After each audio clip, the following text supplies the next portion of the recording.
Frères et sœurs en Christ bien-aimés, chers amis, auditeurs, auditrices, quelle est la preuve que Christ est en vous? Quelle est la preuve que Christ est en vous et en moi? Mes chers amis, il n'y a qu'une seule preuve. C'est que d'autres reçoivent la vie de Christ par nous, par votre intermédiaire. Que vous et moi, nous apportons la vie de Christ aux autres. Il faut que lorsque ceux qui ont faim et qui sont dans le besoin viennent à nous, éprouvent le toucher de la vie.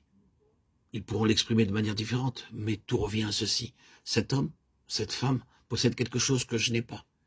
Et c'est quelque chose dont j'ai besoin. Il y a en eux quelque chose que je sens, et c'est ce dont j'ai réellement besoin. Cela devrait être vrai de chaque chrétien, parce que Christ est en nous, pour se répandre à travers nous, et apporter sa vie par nous. Ah, chers amis, mes chers amis, prions chaque jour, dès notre lever. Seigneur, fais de moi un instrument de vie pour quelqu'un aujourd'hui. Seigneur, apporte ta propre vie à travers moi à quelqu'un aujourd'hui. Puis-je apporter la vie là où je suis? Le Seigneur n'a pas d'autre but pour vous et pour moi, mes chers amis, chers auditeurs, auditrices. Nous pouvons essayer de faire beaucoup de choses, mais si nous appartenons au cep, notre seule tâche, c'est de porter du fruit. Et cela, c'est apporter la vie aux autres. En nous-mêmes, nous ne sommes pas même une cheville qui puisse supporter quelque chose, ni une canne qui puisse aider quelqu'un à se tenir debout. Non, non. Dieu n'a pas d'autre emploi pour nous, sinon de porter du fruit, d'apporter la vie. Jésus nous dit au chapitre 15, il émonde tout sarment qui porte du fruit afin qu'il porte encore plus de fruits. Nous comprenons alors naturellement cela dans la nature et sommes d'accord avec cela.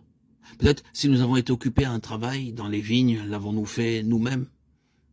Il est étrange de croire en cela comme en une loi de la nature et de dire « Oh, c'est la chose juste et la meilleure affaire que de tailler ce sarment ici, de sorte qu'il porte plus de fruits. » Mais nous ne sommes pas d'accord avec le Seigneur lorsqu'il le fait en nous. Lorsqu'il se met à faire cela, nous sommes remplis de plaintes, de murmures. Lorsque pour un peu de temps, il nous demande de rester à l'écart afin de nous préparer pour un fruit plus grand, nous ne sommes plus d'accord. Nous ne sommes pas d'accord. Nous ne comprenons pas le Seigneur.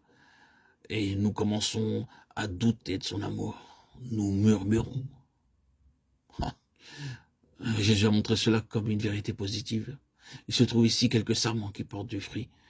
Ce n'en est pas un qui ne porterait aucun fruit. Celui-là, dit-il, sera jeté dans le feu. Et c'est celui-là qui les montre. Il y a ici un sarment qui accomplit sa vocation. Et le Seigneur le regarde. Il dit, « Celui-ci est très bon. J'ai du plaisir à le voir. Mais je puis faire mieux. Et il y a quelque chose de meilleur que ce que peut faire ce sarment. » Il prend donc le couteau et il nous discipline. Il nous réduit afin de nous faire croître. Il enlève quelque chose afin qu'il y ait davantage.